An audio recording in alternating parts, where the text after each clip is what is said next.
me go ahead and share the screen with y'all. Welcome, welcome, welcome, folks.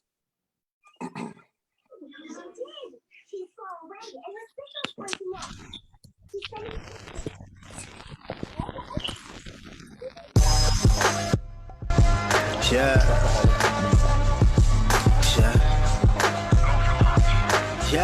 No, but you gonna have to. More in the mouth, real quick. Yeah. Quick, my brother. Yeah. More in the mouth, real quick. Yo, quick, go ahead and share. Yo, my mind got a bit of a wingspan. Okay, hold on one sec. I'm gonna have to switch to my laptop. Your fool puts no effort into filtering what it stores. Check my message, check my record. It's like the proof in the present. Got an army with no arms, don't recruit with a weapon. Recruit with my message. I'm Martin with the method, but don't get it twisted. I go Malcolm in a second. I go Martin the Malcolm real quick. Yeah, real quick, my brother. Rest in peace to the kings. We all left in the will. Obligated to grow, educating the bill. Hold up. I ain't preaching, I'm just speaking. I'm the Monday wake-up call after a weekend. Beef and skis and and everything that's counterproductive for y'all breathing. Take a minute. I said, look in the mirror, have a talk, just reflect.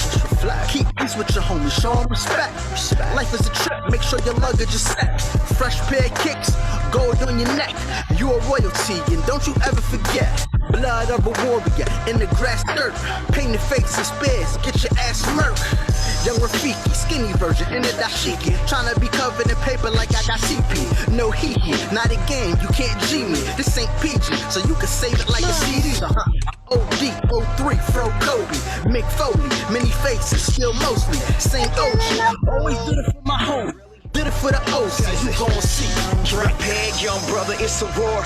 My resources are your resources, we gotta share, young brother. Look into intelligence, not what they wear, young brother. Autopsy report, we all bled one color. Went from Martin to Malcolm to DC sniping. They exploiting the culture, we on TV fighting. It's Versailles, young brother. Fuck rap, get a degree. Real talk, it ain't hard, young brother. Keep your smart, young brother. Knowing the difference between Vicks and a young Coretta Scotch, young brother. It's what you leave behind, not what you got, young brother.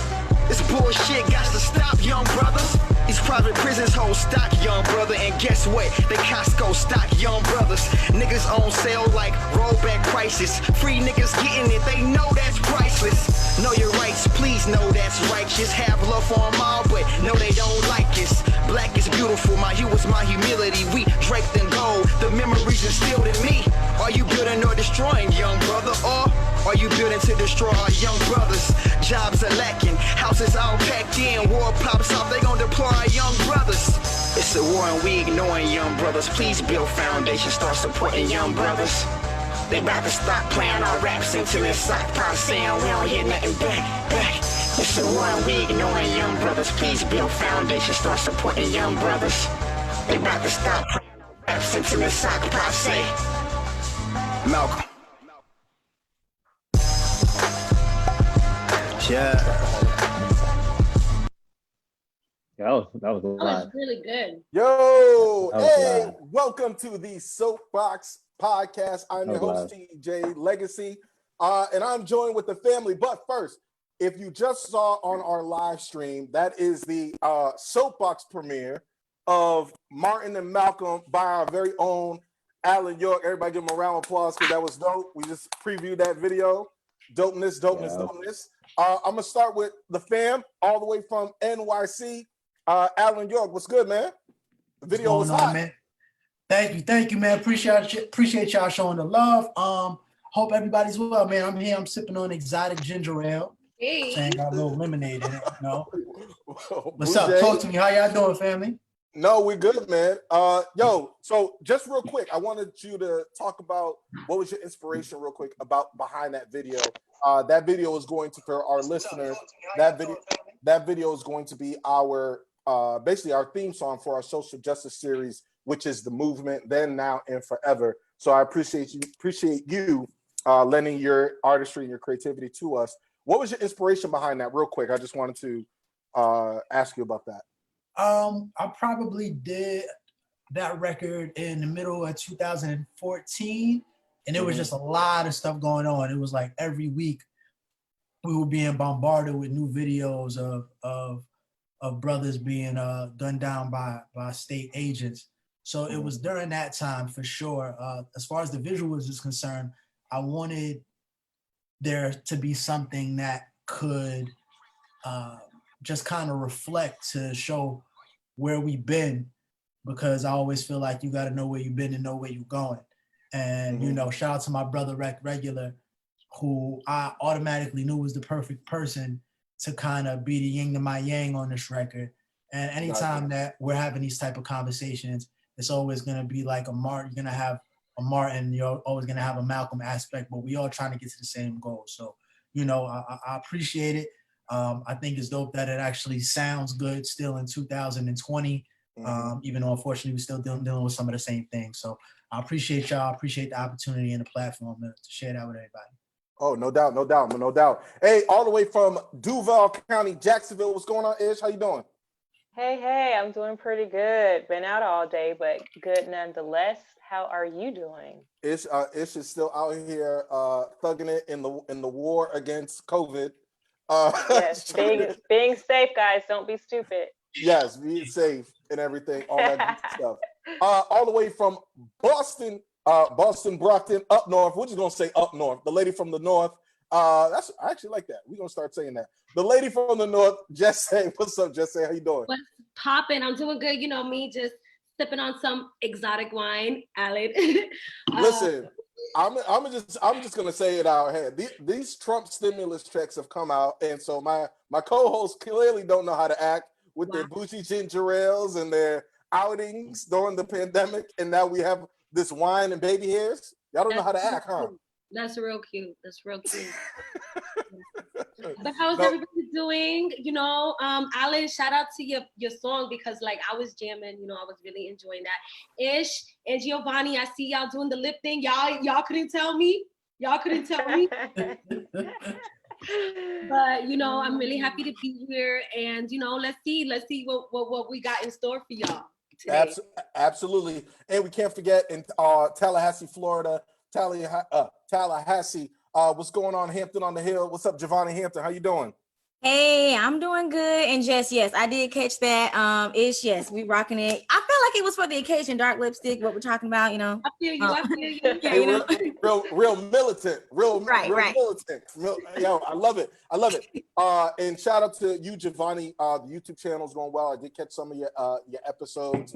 The episode that you did on COVID, I like that. So for those who have not subscribed, make sure you subscribe to Javonni's channel, subscribe to Jesse's channel, subscribe, listen to Alan's music, and then Ish's book is coming out. We all got copies, so we're gonna carefully read. I got my bookmarker ready because I'm more of an auditory learner than an actual reader.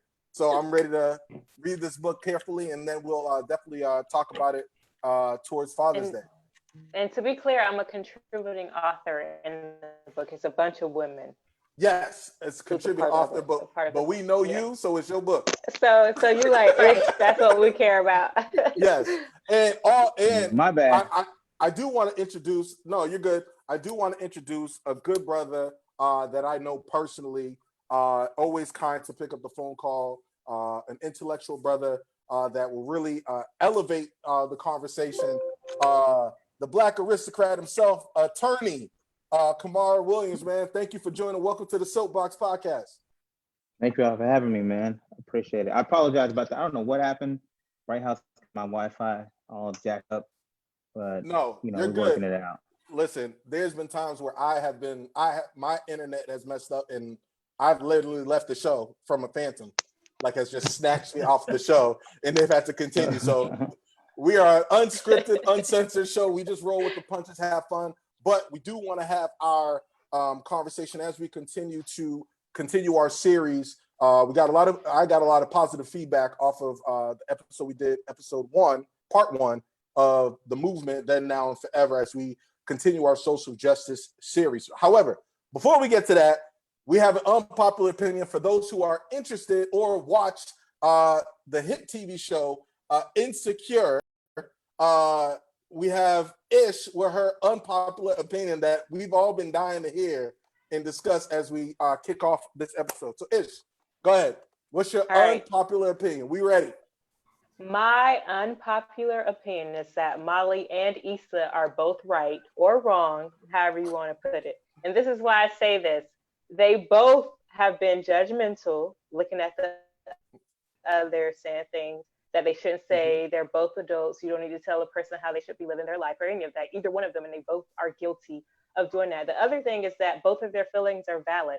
As friends in a healthy relationship, you don't negate or ignore the other person's feelings. So in my opinion, how they feel is correct. Like you can't tell someone how they should or should not feel. You just have to work through those feelings with that individual when you're in any type of relationship, a friendship, a romantic relationship with your parent, not with your parents, a romantic relationship space, a relationship with your parents or any other relationship with siblings.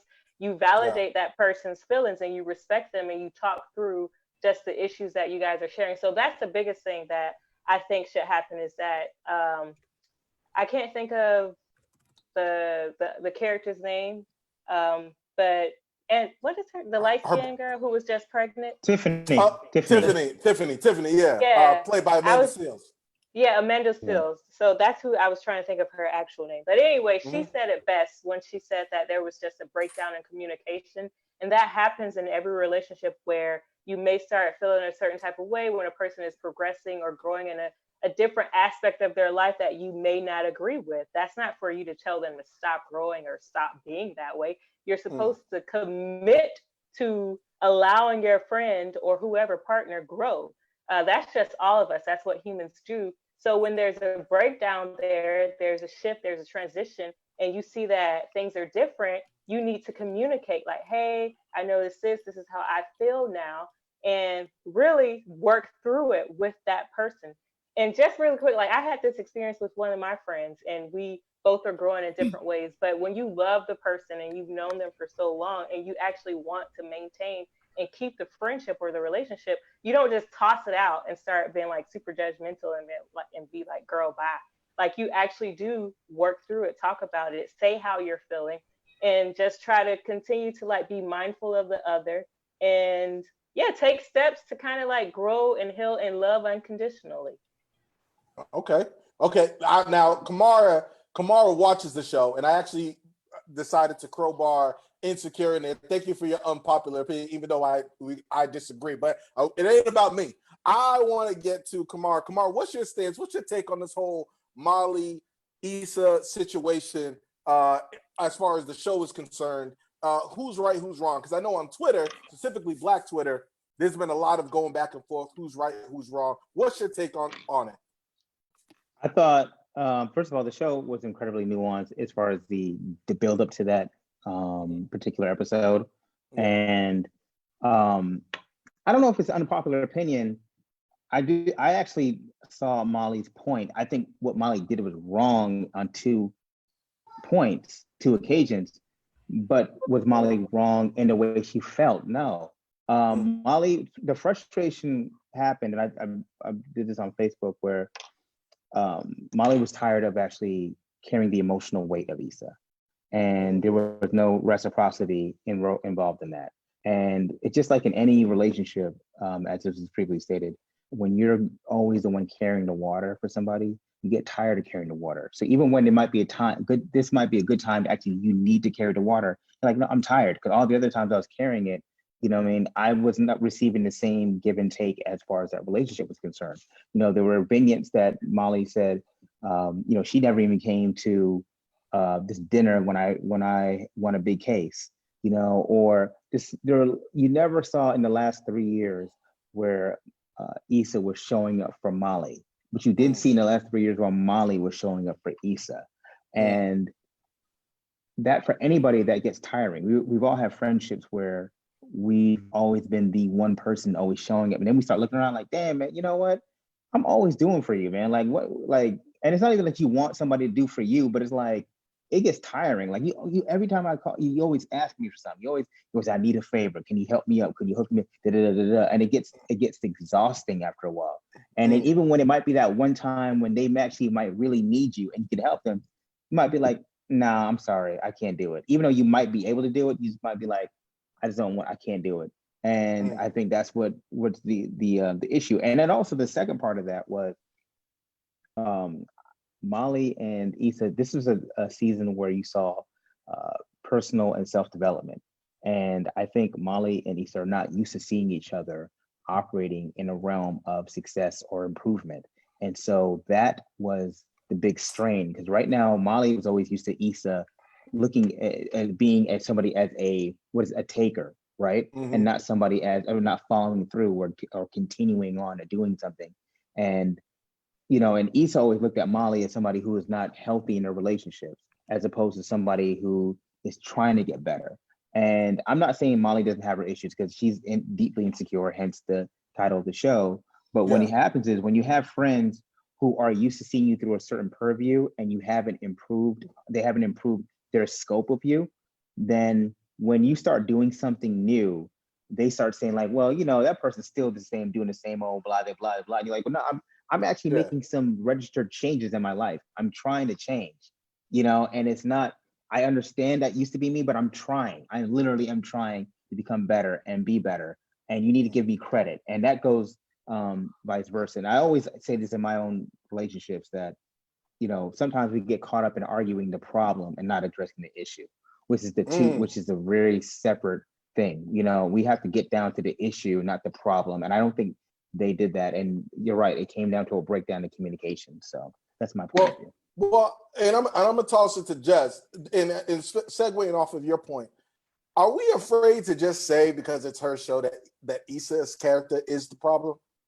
Because she's always into something. I believe she's the problem. Especially, I want her to stay far away. Why do you think she's the problem? Why do I think she's a problem?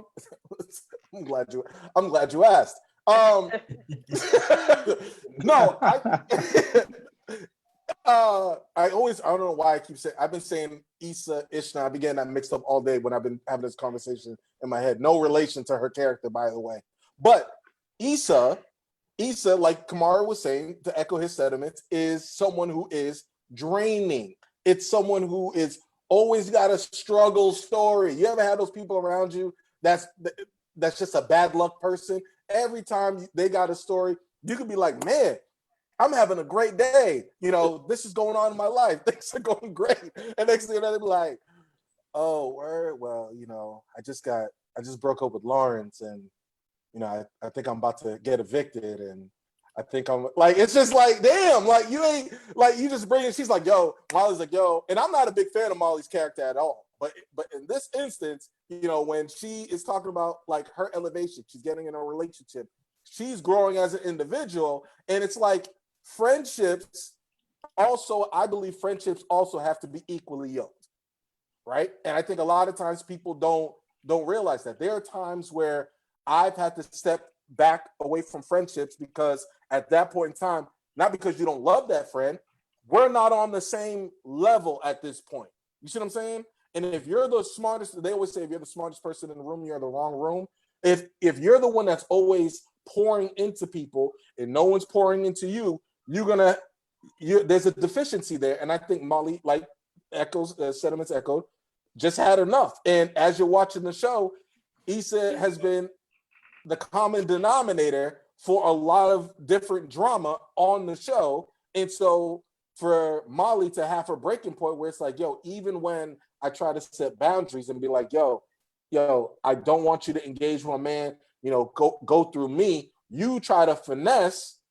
I think she even tried to finesse the dude that she's with, the dude who suffers from depression. Yeah. Nathan. I think she finessed him by trying to hit, hey, what's up, blah, blah, blah, blah, blah, just so she can circumvent Molly so that she can get what she really wanted. It wasn't about Nathan. It was really about getting another plug with the artist. So that's why I think Issa is a problem, because she's one of those people that, tries to make it seem like she's done it on her own, but in all actuality, everybody else has been helping her, and she can't really do for nobody else.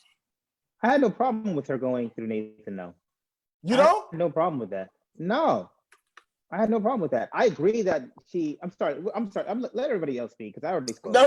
Hey, man. Hey, this is your show. Yeah. This is how we do it. Go ahead. No, I had no problem with her going through Nathan, because that's what life is. Life is about utilizing your network, right? And so if Molly wasn't willing to do it, then guess what? Let me go through another avenue to figure out how to get to my point. Now, have there been some selfishness in the part of Issa? Absolutely, right? But at the same time, you have to think that Molly would not have met Andrew had it not been for Issa introducing them through Nathan. So, you mean Andrew, who's got the wife? No, Andrew. Oh, Andrew's not the other dude. That's Dre. I'm sorry. Yeah, Andrew is the Asian sensation. Got it. Yeah. Dro, not Dre. So I watched Dre. Yeah. So, but I actually commend Issa for thinking about another way and trying to get another avenue to get what you want. Now, true, I do agree. She tends to suck people, as opposed to actually, pouring into people. And that is something that I think will be addressed. I actually have a theory on where the show is going to go. I just want her to stay away from Lawrence, man. Just stay away from Lawrence. Let him be happy. I have a theory on that whole thing. On that whole thing. Well, we definitely, because I've been trying to get the girls we got to settle down and get an Insecure show. But I do want to get Jess. I do want to get your take because I know you were dying to say you watched the show. What's your take on it?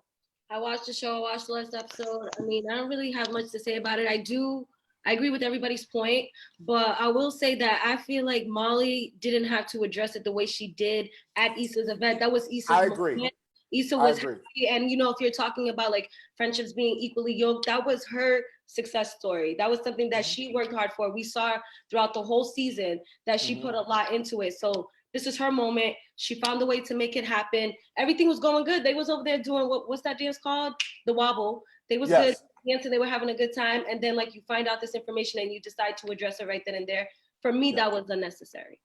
Yeah, I didn't think she did that. And that's why all of you have made my point that both of them have been in error. Seriously, you guys are just giving examples to support the point that I made, that they both are wrong in some ways, but their feelings and discussing their issues and how they feel is something that they have to do. Well, I don't think Molly was wrong. They both have been selfish. Molly was selfish when she addressed that issue at the party. It's not about her. Issa does have a right to ask Nathan, her F buddy, can he do her a favor if she feels like it? Okay, and yes, Issa was selfish because she didn't give a F what Molly had said. She wanted to get her event done and execute. That's just how life works. But they both were selfish. Like there's literal examples of them both being selfish in that last episode that we're referencing. And that's why I say they both throughout the season of the show have done things where Molly is saying something about Issa's life. That's not your job to tell your friend how they should live their life. Then you'll have another episode where Issa is saying something about Molly and her ruining her relationships. That's not Issa's job. They've literally been doing the same thing, and they need to bring it back and discuss what their issue is and get to the bottom of it and try to grow, because both of them are growing. Issa's trying to become independent and stop sucking the life out of people, and Molly's trying to correct herself in her relationships with men. They both are doing self-work, and they're judging each other while they're trying to get better. That's not how you treat friends. You acknowledge what's going on and you discuss so you guys can both grow beautifully into the butterflies that you're supposed to be. Damn. Do you think that their friendship has run its course?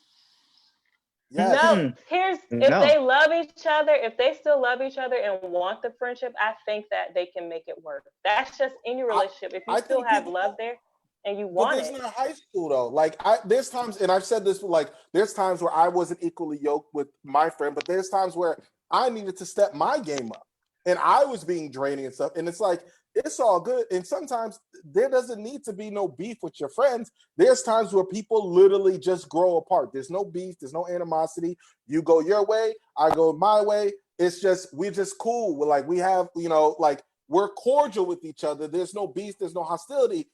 We're just on two different levels, or we're just two people going in two different directions. So but go ahead. Here's my opinion. Here's my theory on what's going to happen. Go ahead. Right now, Issa and Molly, as we saw with Issa, she tends to adopt the personality of whoever she latches on at the moment. At that very moment, she takes on that personality and that distinct point of view in life. We call that in the dating world the varsity jacket. That's my theory. I have a dating theory on that. We call that the varsity jacket. Go ahead. Well, she's whatever that means. She's the varsity jacket, right? So I'll just take your word for it. But I don't know. Married for 9 years. I don't know. So stuff out here in the streets. She takes on a personality, whomever she's around at that very moment, and she lacks an identity, and so that is something that she's gonna have to develop it in becoming just have a self-identity that doesn't involve being a codependent on her friends. That's one. Molly, her problem is she evaluates the viewpoints of her life based on how well external things are going. Right now, she's worked. Right now, she's happy at her job. She's got a stable relationship, and she's made amends with her father. Right. So Molly's in a great place. She feels like, but the real test, and you already know this in life, is when the external things get pulled away. When you lose the job, or when the boyfriend or the girlfriend, the relationship dissipates, and then you've put your happiness or your self-worth on the structure of those things, and those things don't work out, then you fall apart. And so my opinion is that Molly is going to have a place to where those things are going to get taken away from her in the next season, and it's going to be Issa that is going to be the one pouring into Molly and trying to help her get back into place, because before it would have been the other way around, where it was Molly who was always pouring into Issa, and we have yet to see Molly go through an unstable point of she doesn't have a job. Right now we see Molly every time she has a fly apartment, right? Molly is always always has disposable income. What does that look like when Molly doesn't have those things? You know what I mean? That she identifies with those things. What does that look like for her personality? You know what I mean? Is she gonna? And then we have yet to see Issa when things are working. What does Issa's personality look like when she's independent because she's making her own money? She has a nice place. She has a nice car. Then she can actually identify. Right now she has no identity because she's living like she's a 30-year-old woman living like a 21-year-old fresh out of college student. Her apartment is living in the hood, and what I mean, she's trying to make ends meet and blah blah blah blah blah. And so right now we don't see where Issa looks like when she's independent financially and emotionally. We don't know what Molly looks like when she's stripped of everything that she's actually worked for. So I think that's what we're heading towards. That's my theory.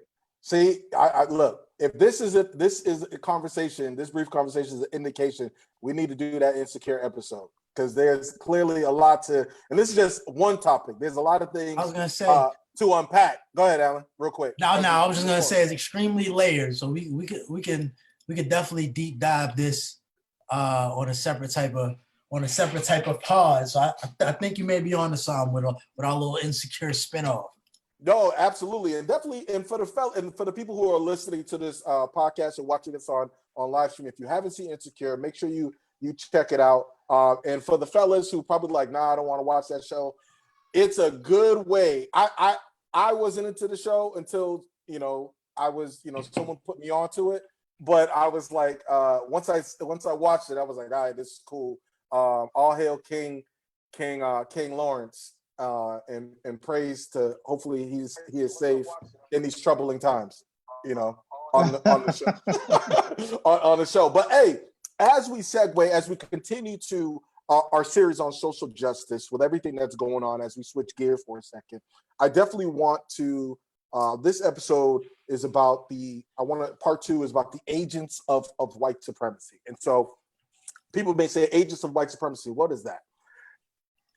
Our enemy, so to speak, when we're talking about it in the movement as far as social justice, a lot of times people look at a white supremacist and they'll say, wow, okay, you can identify them. You know what they look, their shapes, the racial rhetoric that they spew, whether they're a MAGA supporter, whether they're whatever, they have a certain look to them. But it's the people that you don't see that I view as the most dangerous. And sometimes these agents of white supremacy can really change the course of the movement. And historically speaking, in context, this has been going on since slavery, right? Or even probably even before that, where, even if we look in the biblical days, someone similar to like a Judas. I view someone as an agent of white supremacy as someone who may look like us, maybe black, maybe someone who has your same pigmentation. However, they are put in a position by the structure of white supremacy in order to derail the energy of a movement or to cause chaos in a particular situation, to refine the principles or the foundation of white supremacy. So I wanted to ask you, Camara, as we start off, what is your when I say agents of white supremacy, how important is it for in a movement? Last week we did the call with Natalie Jackson, which is the initial call of what, an unarmed black man or black woman that gets shot. What's that call like? And so, in the media, they're always changing, whether it's Kaepernick. What is it? How important is it for us to stay on code when it comes to this modern day civil rights movement? In your estimation? That's like a layered conversation statement. There's a lot. Yeah. All right. So that's what they call in the law a loaded question. Yes. I would say the number one thing, we have to be honest about identifying what is white supremacy, as you just laid out just now. Mm-hmm. And we can't be afraid. Like, I have the opinion that in every context and every fabric of American society is layered with the threat of white supremacy. And we have the responsibility of calling it out, right? And we have to not be afraid. We have to make calling out white supremacy as easy as when we call out somebody being anti-Semitic. When people call out anti-Semitism, it doesn't be like, oh, why'd you say that? It's like, oh, people they straighten up a little bit. Like, wait, I'm not anti-Semitic, and then things get shut down, right? But when we say white supremacy, it might be like it's all of a sudden it's this thing where you might be too extreme. And I think white supremacy has done a great job of making it seem like it's so normalized that when we call it out, we're considered in the extreme. And people can't even understand when it's happening because it's so engulfed in our everyday society. So you have people who might actually be quote unquote part of the movement, right? But then they operate and they start, taking on parroting points of white supremacy. One of my favorite examples of this is when Van Jones got caught up in a rapture 3 years ago on that State of the Union, and he actually had the audacity to break tears and be like, tonight he became my president. That's an example of somebody who, for some points became, was purporting white supremacy because of some network State of the Union that this guy put out. All of a sudden he became presidential, right? And so that's the thing where you have to, and I'm not saying Van Jones is an agent of white supremacy. One can make an argument that he is, one can make an argument he's not, whatever. That's another. I would make the argument that he is, you could be, there's a difference between being agents and switch outs. And I think Van Jones can sometimes play both sides of that fence. And to your point that you were bringing up, as far as people being on TV with influence, right? And how dangerous is that, right? Speak to that. How dangerous is that because he has a platform, right? And so if he says, oh, at this time is my president, like you said, he's kind of, ushering in, saying that the rhetoric that Trump's normalizing it, correct. Yeah. And so, you're right. Anybody that had a platform, and you notice it's very interesting the people that they give platforms to in the world, right? It's like, it's very, I just find it intriguing.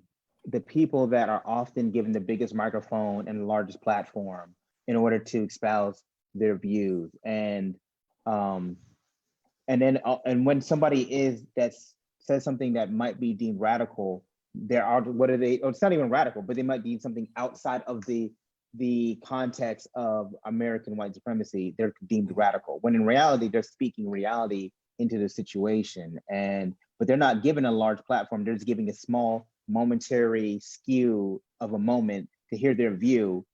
And then they're pushed out to the side. And then you have the normalcy of providing context to the conversation. I think you have characters in the news and entertainment and pop culture that oftentimes they purport an almost conditioning of acceptance of what the world is and what the world should be. And I understand at some point you have to be strategic in what you choose to adopt, but it's sometimes can be overwhelming. Once you're like Neo, once the veil has been taken off, and you see the world for what it is, the real world, it becomes overwhelming. And if you're not mentally strong, it can be almost depressing, right? Yeah. And in your estimation, someone like a Diamond and Silk, right?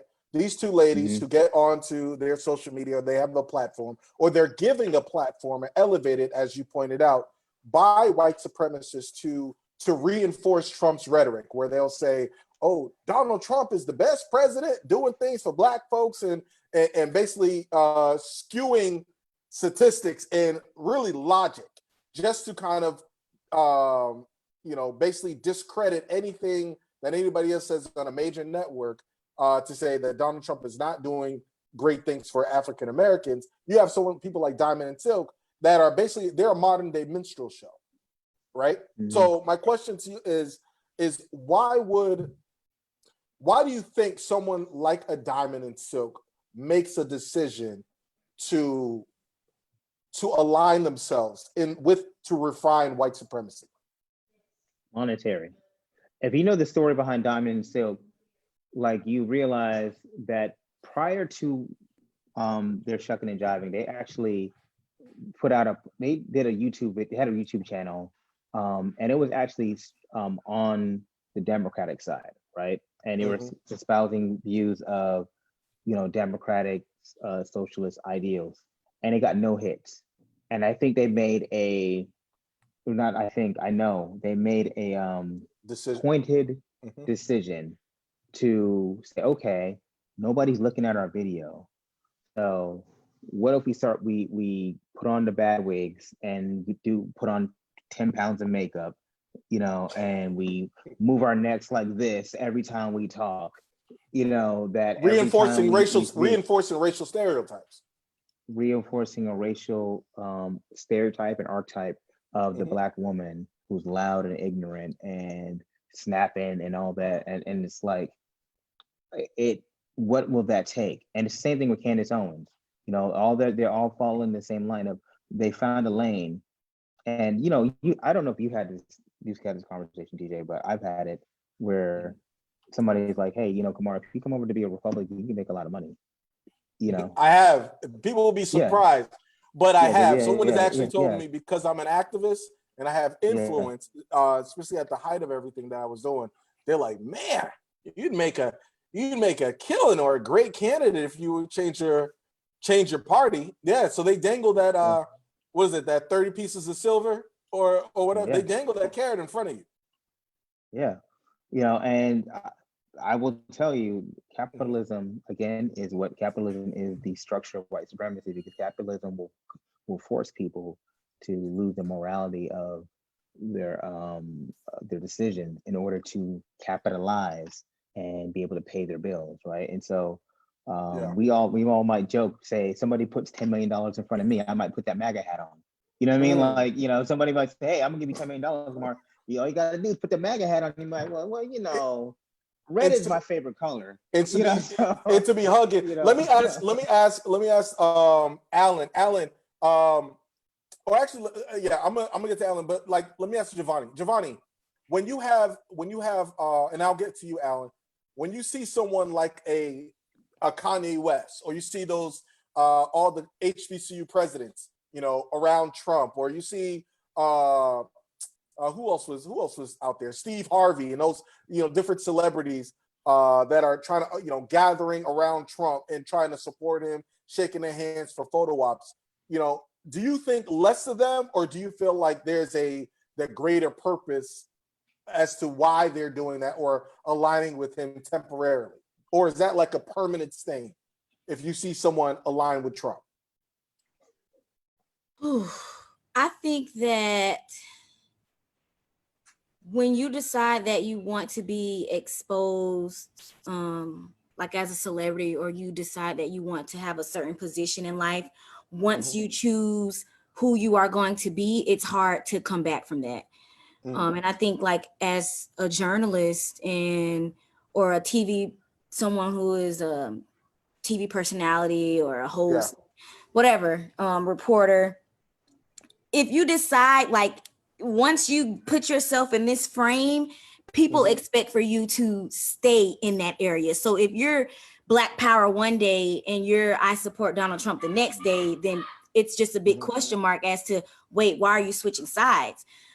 Me personally, I think people minds change, and whatever their end goal is or their purpose is behind it, that's for them to decide. But I don't think that just because you are Black and you start off your platform a certain type of way that you should always finish that way, because maybe maybe something changed about it. And I think that's something that a lot of people who decide to be in the forefront, they end up having to face those decisions and those difficulties about, should I talk about this? Would this change my image, or can I have a new idea or position or thought process about this topic?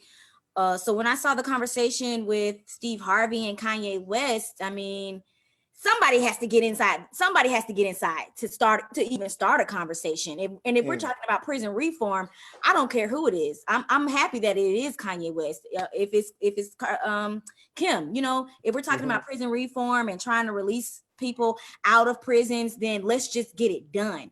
And like I said, I think the issue is just the identity. Once you start an identity, if you're a rapper and you start singing, people are going to question, like, what happened? You lost your rhymes, or if you're a singer and you start rapping, people may stop listening to your music because they're gonna think you're fake. You're not a rapper. You're not from the hood. So it's really, I think it's just about the image that you choose to put out there in the very beginning. It's very hard to get away from that in the long run. Well, I wanted to Camara. Some of these people, and I wanted to follow up with Alan. Someone who is like a 50 Cent. 50 Cent or Snoop? There's a lot of folks that before Trump was president, like, rock with Trump. And a lot of times, I know because of his presidential policies now, people try to distance themselves. But what responsibility, if any, do you think that people like celebrities or different athletes or entertainers, did we create this problem? Do you feel like they created this problem by supporting him previously before his presidency? No, I don't think they created a problem. I think what this revealed is that by co-signing Trump, because he had before president, he had been sued for the housing situation, the racial discrimination with that. So do you feel like, but everybody was still posing with him, similar to Oprah, Harvey Weinstein, that people give Oprah and Harvey Weinstein flack because they had a personal relationship with him, similar to R. Kelly. Is this the same? Do you feel like it's the same way that people should take a personal responsibility to kind of reinforcing or giving this guy a platform by co-signing him? What I think it does is, you just mentioned personal responsibility. What I think it does is it brings into the light of, we should have a better evaluation how we value celebrities' opinions on matters that don't involve celebrity. That's kind of what I think. And I don't want to sit there and put it on Black, celebrities who put their arm around around Trump, and then, oh snap, he's president. I think that sets a dangerous precedent, right? Because before yes, Snoop might have been hanging out with Trump, and Samuel Jackson might have been golfing with Trump, and Shaq might have been doing business with Trump and calling me, he actually was a nice guy. And Diddy might be like, hey, I hung up with Trump. But that's not why Trump got elected. Trump didn't get elected because, Samuel Jackson went to golf with him, or Diddy said he's been to my parties, or because Oprah did an interview with him. That's not why he got elected. He got elected on the basis of white supremacy, and it was normalized. Trump got elected because he received $1 billion in time from CNN, who normalized his out of whack personality on a presidential stage. That's why he got elected. I agree. You know what I mean? That's, full stop. Because if he didn't get that continued look, right, on CNN, then people wouldn't be like, oh, okay, well, maybe I might vote for him. But CNN could put the cameras, even though, remember, people don't even remember this. The presidential debate that they had at the first presidential Republican debate, and this is always strategic. It was on CNN, and he was on the center of the stage. And you always know who the most important candidate is based on positioning of the debate, right? Yep. Correct. They don't put the good candidates on the outward of the stage. They put them at the center of the stage. And I said, oh shit. When that first debate, I was like, oh shit, he's at the center of the stage. And that's when I knew. I was like, oh. And they had 16 other debates. Yeah, because they decided to use his rhetoric was sensationalism. They used it for clickbait. So they basically, like Diamond and Silk, our major media news outlets have profited off of that. I wanted to real quick touch base with Alan. Alan, someone who's in the hip hop space, do you look down upon people even now, like a Kanye West or somebody that would even try to meet with President Trump, similar to like a Kim Kardashian and stuff, or you feel like similar to what Javonni is saying, somebody has to get on the inside and have a conversation to bring about some sort of normalcy, some sort of justice? I think that for me, I don't put stock into these celebrities one way or the other. When I was growing up, my mother used to tell me that always remember that these people that you see on TV, the only thing you know about them is really their art. So don't put your faith too deep in them. For me, I always feel like a couple of things. If you're gonna go out on the ledge, if you're gonna make a decision like a Kanye West made or any Black celebrity made, that you're going to make this person an ally, you have already conceded in your mind that what other people say as far as in your community doesn't matter more than what your goal is, right? So my thing is, that's fine if you have an educated plan to execute whatever it is your end goal is by, getting in bed with the snake, right? So I'm all for people doing what's unpopular for the greater good, because a lot of times we are not privy to the plan. We don't know the path. As long as you're not doing it for a popularity contest, and to be honest, who are we? We're the public, and yes, we may support you every now and then, but you don't owe us an explanation to what you're doing as long as you believe in what you're doing. And yes, at the same time, you have to understand that we're not going to fuck with you. Right. You have to know that. Yeah, we have a choice. We definitely have. As much as you have that choice to go and proceed with whatever path, that's your prerogative. And you understand that our prerogative is not to fuck with you. But if you're okay because you feel like, the juice is worth the squeeze, more power to you. Who am I? Well, someone, and Camara definitely brought this up, people like Candace Owens, people like Jason Whitlock of Fox Sports or FS1, Candace Owens, who is, I consider, an agent of white supremacy. She is someone who is a Caribbean American who I don't really even buy her that she is. I think she's trying to finesse people out of money, like Camara was stating. She's definitely trying to finesse the game, but she's like a one-trick pony where anytime, anything, whether it's Colin Kaepernick, whether it's a police shooting. Her job is to be she's a sock puppet for the white supremacists. So her job is to get up and redirect the narrative, change the narrative, and to try to, like we said, be an agent of chaos by saying outlandish or sensationalized commentary, demonizing Black Americans and our experience. So in recent news, she made comments disparaging the brother that was shot in Georgia, Ahmaud Arbery, by saying that he was, stealing, and that he wasn't a jogger, and that the media is manipulating and stuff. Should we? And let me ask you this, Camara, your stance, because should we focus?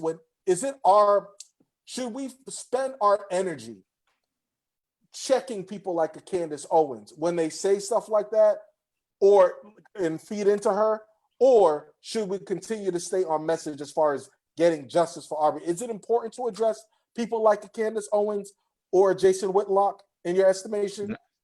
No, and in fact, like anytime you retweet a Jason Whitlock or anytime you make a post about a Candace Owens, the algorithms of social media, recognize that, and so they make her opinion populate even more. Mm-hmm. And that's kind of why when I was telling you offline early in the week, when you asked me if we're going to talk about Candace Owens, I'm like, I don't even know what she said, because I purposely don't acknowledge her, because I recognize, because I don't know if you guys know about social media, but whether it's Twitter or Facebook, but it works off of, and they call it it's called the negative feed. But let's say you do a post about something positive, right? Something positive going on in the Black community. It won't populate. You probably get like 15 likes. Like, damn, like, why am I getting 15 likes? But you post something about Black shootings, you get like 200 likes, right? And I've noticed that even with our broadcast. Yeah, and it's like, and you're like, why is that? What happened? Like, why is this not popping off? Because social media understands the algorithm, and you understand the emotional connectivity towards things. And the more negative the emotion, the more eyes are tuned in. And so they feed off of, and it sounds really stereotypical, but it feeds off of the negativity. And so this actually was proven by somebody, it was a computer scientist who actually used to work for Google, and he did a research on this. It's like an interesting paper, but it's, it basically, as plain terms as possible, negative things on social media get populated quicker, because they know it's going to generate more interest and more people going back on social media and making a comment and engaging and sharing. And so that's why they have to populate certain things. And so someone like Candace Owens and Jason Whitlock, they thrive in that space of negativity, because they understand the algorithm of hate and how it really helps keep their brand thriving. So to your point, to your question, it doesn't add anything to address them. Like you address Candace Owens, and all you're doing is propping up Candace Owens. You address Jason Whitlock, all you're doing is propping up just Jason Whitlock. Did you really add one iota to helping Ahmaud? Did you help him? No. Yeah. You didn't help, and they don't, and that, because they're not helping him, and you're not helping. Yeah. So you just expounded energy into addressing somebody that wasn't going to help the entire movement in the first place. So I don't think you should even be looking at people like that when they make outlandish statements. Their purpose in life is make an outlandish statement so that you can enhance their brand.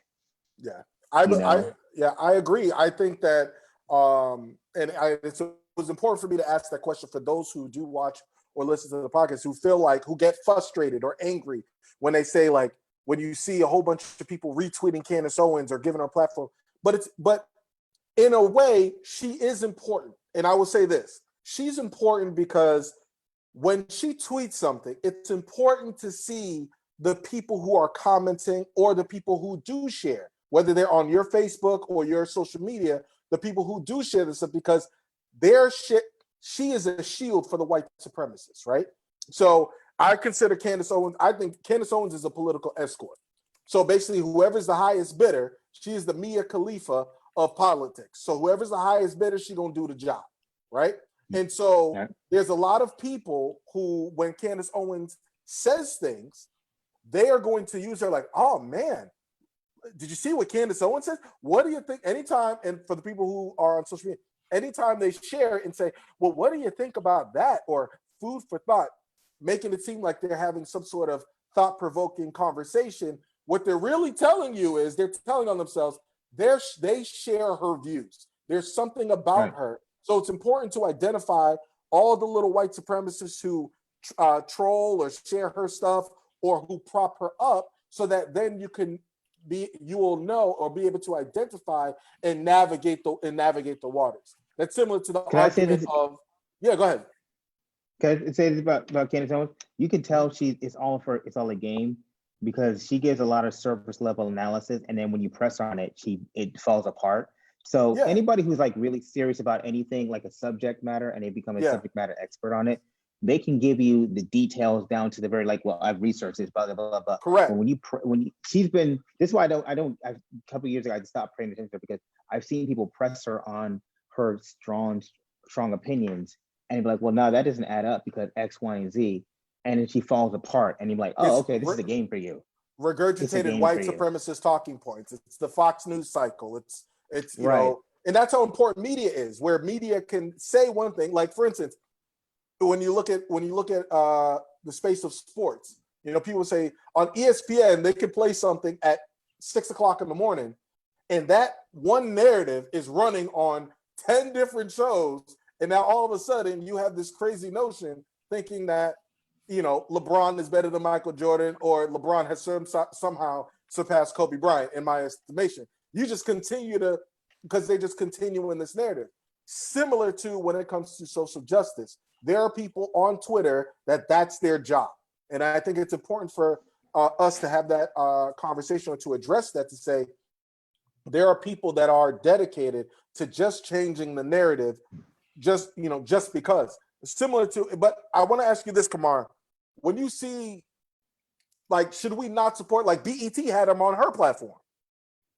their platform, and she was on there with Killer Mike and T.I., and T.I. pressed her about her views, and he, you know, and she couldn't defend herself. So should we then hold BET accountable for having someone like these agents on their platform?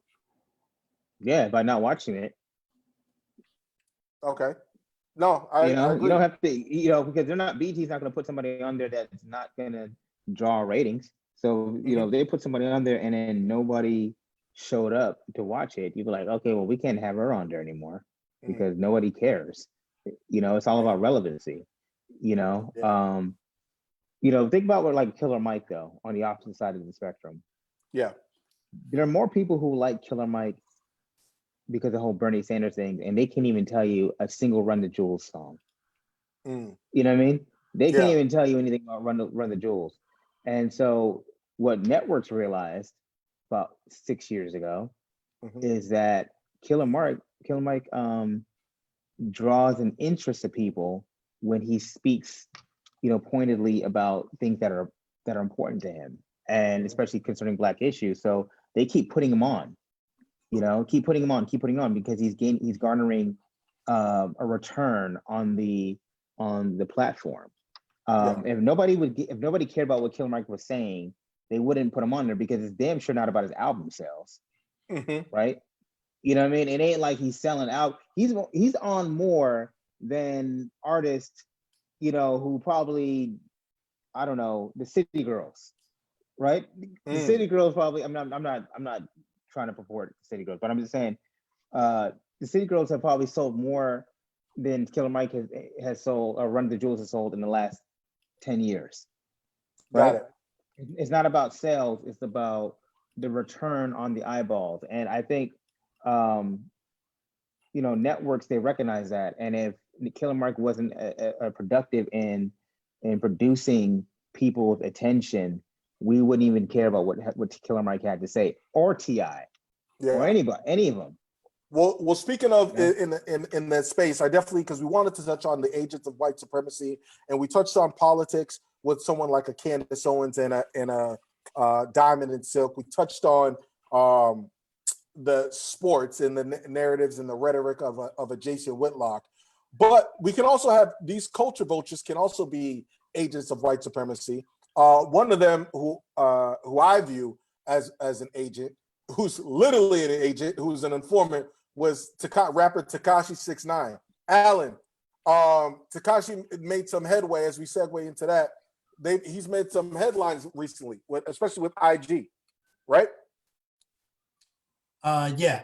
But I have had a pretty strong stance about this gentleman who I won't say by name since he came on the scene. It became very clear to me that his objective was completely self-serving, and it was completely monetary. It was popularity. It wasn't about the art. He didn't care what or who he ruined in the process. And I saw this very early. So I didn't speak about him really, not even on my Twitter, not even on my Facebook, because I knew that every piece of energy that was directed and every piece of light that was directed towards this person would accumulate to the people around him getting in more trouble than he would. I always knew that he was either going to go to jail for a very long time or they were going to murder him. And it just so happened that the feds got to him 48 hours before they were going to harm him severely. And so now that he did what I knew that he was going to do in that situation, all it did is reaffirm and made me feel better about, because my conscience is clear knowing that I didn't contribute to that, right? And so now that we're on the other side of that, I'm going to continue to do that. So when you see him when you see him break the the Instagram 2 million Instagram story record, what does that say about us as a society? I don't have no energy for that. I'm not even going to elaborate on that. I feel that strongly about it. He, if we're going by what his baby mother says, he's physically abusive, he's mentally abusive, even sexually abusive. He doesn't care about the art that he's in as far as hip hop. He doesn't care about the culture that he perpetrated as far as the gangs. He's not a good person. So I don't have any energy to fling towards him, because I feel as if everyone is an employee of his by keeping his name in these conversations circulating. And I'm not going to be an employee of his, because not only did I know what was going to happen, now that it actually did happen and he's on the other side of this, I think that what he deserves, he's not going to get if we continue to keep him in this spotlight, right? So I don't have any energy towards the people. I don't have anything to say about it. I mean, I'm not his target audience. No, I respect that, and I know that he was recently, not just for the whole music or whatever. When you have someone like that who does have a checkered past, right? And we call him, what's the term? An imperfect ally, right? So he was in the news recently about a charity, and Jess, you have that? Yes, I do. Go ahead. Go ahead with it. He decided to do a nice gesture. I thought it was a good thing that he went and donated, or wanted to donate $200,000 to the No Kid Hungry Foundation, and they declined it. They said, and I quote, "We are grateful for Mr. Hernandez's generous offer to donate to No Kid Hungry, but we have informed his representative." We have informed his representative that we have declined his donation. As a child-focused campaign, it is our policy to decline funding from donors whose activities do not align with our missions and values. So basically saying he had a pedophile charge, so they're not going to take his money. So, I mean, I don't know. I feel like I get what they're saying, but at the same time, that money is going to benefit these kids. So, I mean, I don't know. I have mixed feelings about this. What do you guys Why think? not? Camara, go ahead. So why not make the donation anonymously? That's true. I agree with that. Or give that money to someone you know and tell them to do it. I agree. Well, let me play devil's advocate and ask Camara: is this someone where this guy is? Could he possibly, right? And we all know, and I have strong feelings about him too, right? Probably not as strong as A, because you're in that space. But could this possibly? You're an attorney, Camara. So someone who's trying to turn a better leaf or whatever, turn into a better person. He wants to make a donation. What do you think about the charity declining his donation? Do you think it's a good move, or do you think that can he be redeemed? Is what I'm in your estimation. I'm gonna actually go answer backwards, and then I'll address your question. First of all, I don't agree with turning down the money.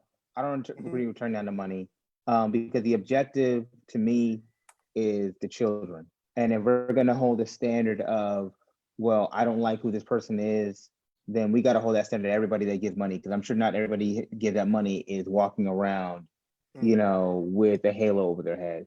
And so if the objective is the children, then they didn't even have to put out a press release that they turned down the money, right? Now, they could have just taken the money, and then if Tekashi wanted to go ahead and say, oh, okay, well, I gave money to them, they could be like, well, they could have taken the air out of that balloon, like, we don't comment on who donates money because it's about the children, and then kept it pushing, right? And then kept it pushing, and then they'd be like, Tekashi, like, well, damn, like, it made him look like a complete ass. Like, we say, hey, we accept everybody gives money. Here's our donation link if you're interested in giving money, but we don't comment on who gives money or not, because that would be inappropriate. Absolutely. And blah, blah, blah. And that's called redirecting the energy. So when they've made it about the organization and not about the children, that became a problem to me. Right now, as far as could anybody be redeemed? Of course, everybody can be redeemed, right? I am somebody who believes in a higher power. And so I believe even in our last breath, in our final moments, this irredeemable spirit is still present. And you can still be redeemed by just, whatever your confession or whatever it is that you want to do in that those light moments. So I'm not going to hold it that he's irredeemable. I just think taking it away from the person that gave the money and focusing on an organization that turned down the money, you made it about the organization and not the children. And I think that's where my problem was. Javonni, you had something to add?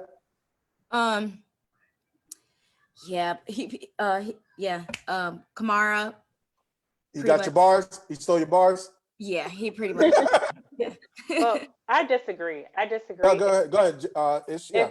If there's an actual pedophilia charge or conviction connected to the rapper's name, then I actually commend the organization for turning down the money. I've worked with children for 7 years plus, and if you're accepting money from individuals who cause harm to those children, you are, to me, a laughingstock. You are a joke. Like, if your whole mission is to talk about protecting them and helping them and preventing things like that from happening, I think you definitely should not take money from a person who has harmed a child. Now, this is only if it's true. I don't know anything about that charge, or if it was an indictment or anything like that. I heard Jess mention it in what she just read.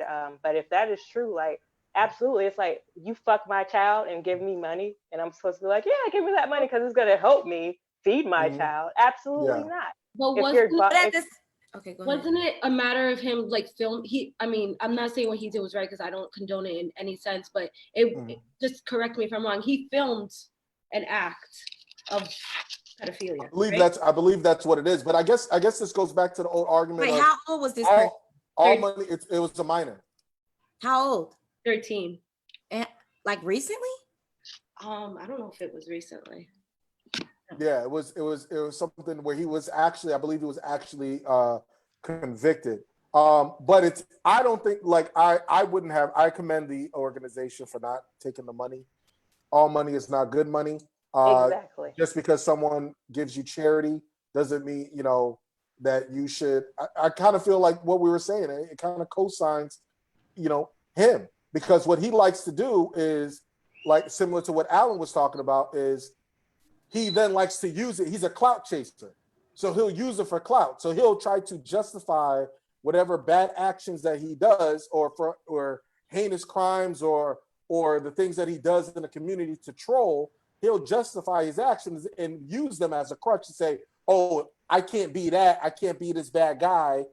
Like if he gets caught up in jail, I can't be a bad guy. Look, I just donated $200,000 to this charity to help all these kids. So obviously it's good. So it's almost like Nino Brown. You can't convict Nino Brown because he's out here passing turkeys out on from the back of the truck. You see what I'm saying? But maybe here's the thing about Nino Brown, though. Go ahead, Kamar.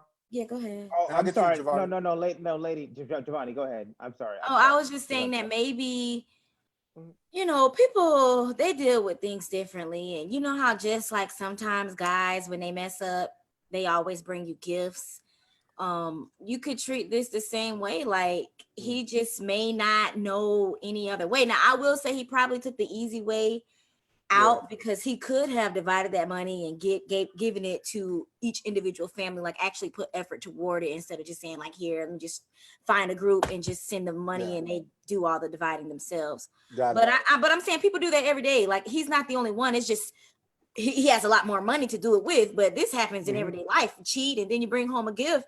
And I mean, it's a cycle all the time. So I'm just saying that because of the crime that he committed, is that why the money is no longer good? Like if it's anything less than that, then the money is different. I think they don't want to be associated with his brand or who he is as an individual. So they basically like, as a label and as a crew, we don't fuck with you. Well, go ahead, and if you're go ahead, I'm sorry. I'm specifically focusing on the pedophilia. If your brand includes pedophilia, which we all understand, you know what that is and the harm that an individual who's a pedophile causes to a child, to me, it's irrational as an organization who's here to protect and serve and help children that you're accepting money from someone who, like I said, I don't know if he's been indicted on that or have a conviction, but if he is, that's crazy. Like what? That's just so backwards. Yeah. Okay, but here's the problem. Here's the problem I have, because are they using the same standard with everybody who gives them money? Probably not. Okay, probably not. So then, is everyone a pedophile? Is my question. We don't know. They're literally probably pedophiles living down the street from me. I don't know who's a pedophile. And so what I'm saying is, I that could have been the position they could have taken the power away from him by focusing on the children. That's all I'm saying. I'm not disputing what you're saying regarding. You're saying hungry kids don't care. They're hungry kids don't care because guess what? Because guess what? Nino Brown might have been a drug dealer, but when he was passing out turkeys, the person probably didn't have a turkey to eat that day, and they were hungry, and they didn't know how they were going to feed their children. And so, they're not going to look at the moral aspect of Nino Brown at that moment. They're going to be like, "Can I actually feed my children?" I know Nino Brown's a fictional character, but I'm just saying, you gotta look at things and the reality of things, man. Like, we may not like the origins of this money, but it helps us. Guess what? I'm gonna keep it real. I'm gonna keep it funky. People cashed a lot of government checks, in the last month, right? Some of them checks didn't come from pure sources, right? Government we've been operating around the world. But those are reparations, Kamara. Those are my first installment for my reparations. Right. So what I'm saying is, we moved the goal line on things very quickly in society, and we got to stop doing that. Like, listen, if you're gonna cash a stimulus check from a government that practices imperialism around the world and bombing of people and taking away and supporting this government, then you can take a check from somebody who is gonna, you may not like what he does, but that money spends the same way. And it helps the same way. And that's all I'm caring about. And I feel you. We don't have to sponsor what he does in order to accept the money that is taken away from it, because the money is what's going to help, not what he's done. and you giving him power. We're giving him way too much power. We're giving him way too much power. And those children didn't really care for all that. They probably looking around like, what you mean you turned down $200,000? What you mean you turned down $200,000? I could have used that. Yeah. One more thing though. I think that the other reason, probably one of the main reasons why they turned it down, is just because other stakeholders didn't agree with it. And they probably were just like, listen, if you take the 200,000, you won't be seeing 20,000 that is a good point from us anymore. And they had their other friends, 10 other people who also say, I won't be giving you 20,000 either. So that was they're gonna get 200,000 regardless. It wasn't really like they're losing. So I really just think it was about the stakeholders that also play a role. They just like, hey, I don't want to be tied. I don't want my name and my business to be tied to whoever else you're dealing with, especially that guy. Yeah, I think someone like and as we move forward, I think someone like we'll call Mr. Hernandez. I think someone like him is the epitome of a culture vulture. I think even with his situation with the gangs and stuff, y'all let him infiltrate we let too many folks in as a Black society, like in our culture. Like you let them infiltrate, do whatever they want. The same thing with Miley Cyrus and those type of folks, where they feel like they're just slumming it with our culture, where all these other cultures aspire to be like us. And someone like Tekashi, who doesn't respect our culture, who didn't really respect the street code, you can't really expect him to be an outstanding moral type of character type of dude. So, but moving forward, before we wrap up, and those who are watching this on stream, thank you so much for watching us. As we wrap up, as we get closer to wrapping up, Javonni, we have some quick stories that we wanted to hit just for you guys to be aware of, and that we will definitely follow up on later on.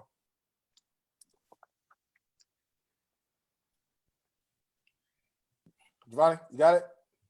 Yes. Hold on. Noble is trying to jump in. That's King Noble. King Noble. Yes, King Noble is here. Yeah. But yes, so a woman was shot and killed by Kentucky police in Louisville. And I did watch one of the news stories where they were basically saying like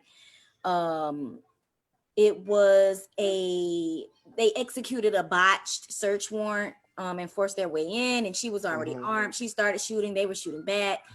And honestly, I don't know what to think about the story. Of course, it is another Black woman individual that has been gunned down by white police, and now people are calling for justice, and they want answers. Lawsuits have been filed by the family.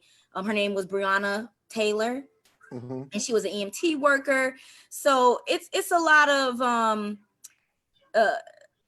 it's a conversation that's going to be, I guess, just in the loop of what's really happening here, and are the stories actually being told? Because even with the Ahmaud Arbery story, now we know that there's footage of him walking around in some house that was about to be built, things like that. And then it is just, for me, it was just like, okay, so as soon as if you have ever seen a police bus, it's quick.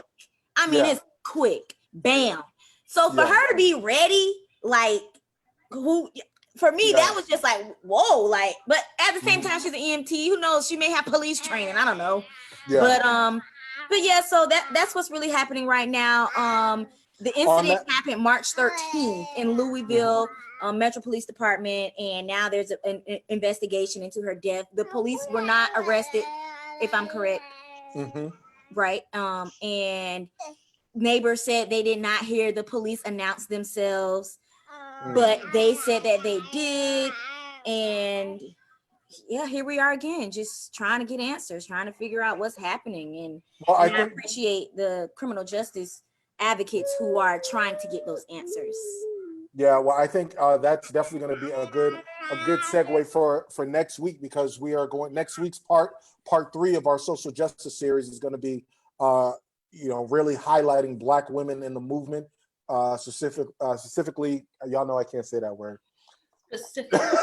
There you go. About people, about their deaths and their role in the movement, whether in the civil rights movement. So I know, Camara, you sent me the link, and I started to read it, and kind of like you all, when it comes to unarmed Black men and Black women, it affects me in a different way. So I take them in bunches. Like, we just finished with Ahmaud Arbery. Well, not finished with it. We're just getting started with that. And so now there's another one. And then unfortunately, the way it works is that there'll be another one. So when I dive into reading or researching what's going on with those cases, I like to, really, hone in on that specific, y'all know what I'm trying to say. That one, yeah, Kamar, that's my speech impediment where I just can't say that word. I haven't been able to say that, but that's what I'd like to hone in on. So yes, so thank you for reporting on that. And tell you, Kamar, what is you have any initial thoughts on that? Because I know you read about it. Sorry. I got you. Yeah. Got a lot of family life in the background. No, I get it. We definitely wrapping up because I see all the kids are starting to converge. Yeah. I just thought, I don't know all that happened. Once again, it's something that happened a while ago and we're just coming to light, which is a very frustrating thing. I don't know the races of the officers. I don't know anything. All I know is that it was egregious in nature and how the investigation happened. And not only did they try to do a search warrant on somebody that wasn't, that's already, in custody, which is crazy to me, but the address wasn't the same address. It was 10 miles away. It wasn't even next door. It was literally 10 miles away in another place. And that to me, I want to focus in on, because I think if we get caught up in the minutia of, the race of the officers, I think we lose a real fact in, like, why did this happen? What was the breakdown? How did we get to the place to where you're breaking into someone's house? Because you know what? Had she not died, you know what they would have done? You know what they would have done? What would they have done? Nothing.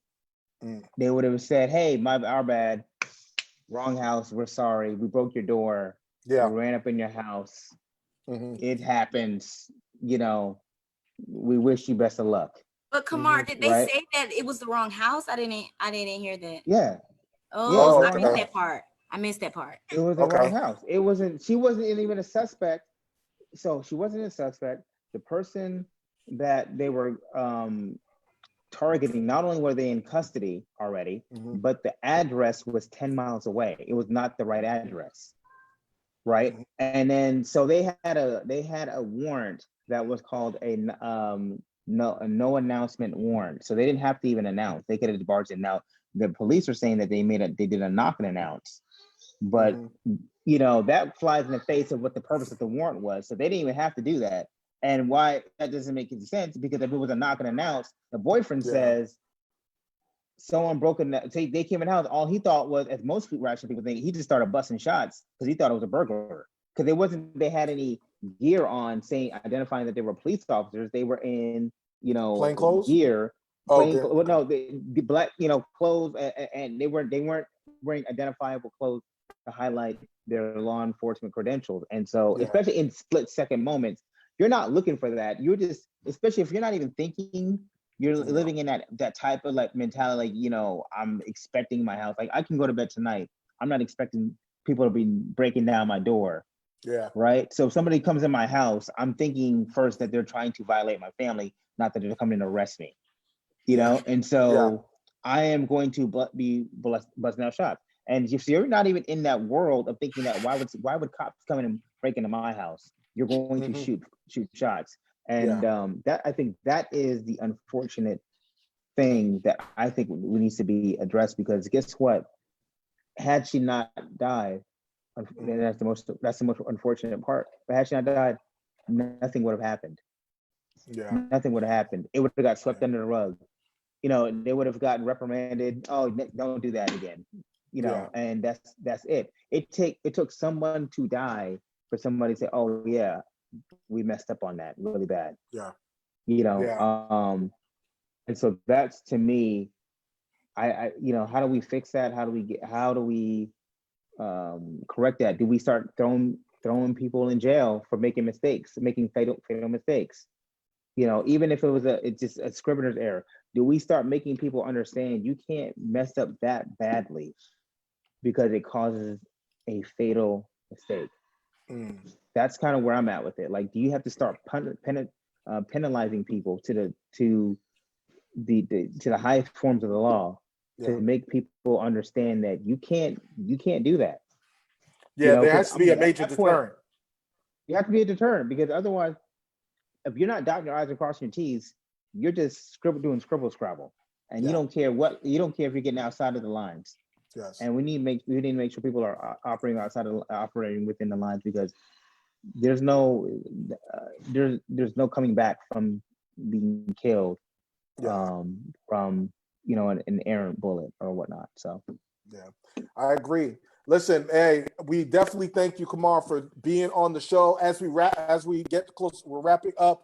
Round of applause for Camara, Attorney Camara. Attorney Camara for joining us and being on the Soapbox. We're gonna do rapid fire moral of the story. I'm gonna start with Ish. Rapid fire. What's your moral of the story? My moral of the story is, please know that there are going to be a lot of people out in these streets suffering from mental illness due to this confinement from the COVID virus. So everyone be careful, be safe, be smart, protect yourselves. In contradiction to what my guests have said, I've actually been practicing safe social distancing from others and what they carry. He's so defensive. So again, I am, because what I want to express is, don't be like you're following in my footsteps and get yourself killed, because I'm very strategic in how I move. So make sure you're being smart and safe and protecting yourself, your family, and a few others if you can. All right. Jess, rapid fire, moral of the story. Oh, tricky one today. I don't wear your masks, your gloves, and just love each other. Love each other. Got you. Alan, your moral of the story. Moral of the story is gonna be the same as the last couple of weeks. Wash your hands, and just for the hell of it, make sure you guys are checking with your state as far as mail-in voting, because the Rona might not even be worth going outside by the time shit pops off. So get that mail-in ballot together. You feel me? Yes. Javonni, moral of the story. Moral of the story is Black and brown people are still being killed every day and being treated unfairly. And the prison population of the coronavirus is increasing. I think there's over 208 staff have been affected. So just stay updated on that and pray for all those families. All right. And Camara, what's your moral of the story? How you summarize what we discussed and put a bow on it? Anything you would like to promote? This is your time to do so. First of all, I'd like to promote that if you're looking for an attorney, go to Smith & Williams Trial Group. That's swtglaw.com. That's swtglaw.com, or you can contact us at 888-SWTG-LAW, or you can reach me at cwilliams@swtglaw. The moral of the story for me is to everybody live their life in the moment, and to be appreciative of the moment, and tomorrow is not promised, and love up on the people that are around you, be appreciative of the people around you, be appreciative of the good things in your life, because they'd be taken away just like that, whether it's your job, your family, or your health. And so just be appreciative of it, and just, keep a positive outlook, because these are hard days, and you don't need to compound hard days with the hard mindset. Word. My moral of the story is, hey, listen, Black culture, Black people are beautiful, and we shouldn't just allow anyone to just infiltrate into our space. It is something that should be cherished, and so people should be honored to share in our culture, to be in our space, to talk about our experience. And anybody that tries to thwart that type of energy is, to me, that is considered a treasonous act. So therefore, make sure that we do love each other, and not just say it, but do it by actions and not just words, and make sure that we keep this movement going, and honor those who come before us, do the work now so that we can have a better future and a better tomorrow. Hey, for Alan, for Ish, for Javonni, for Jesse. Thank you very much, Attorney Camara Williams. Appreciate you. You're a friend of the show. You're welcome back anytime. Maybe the girls will invite you back for the Insecure episode. We definitely have a layered conversation.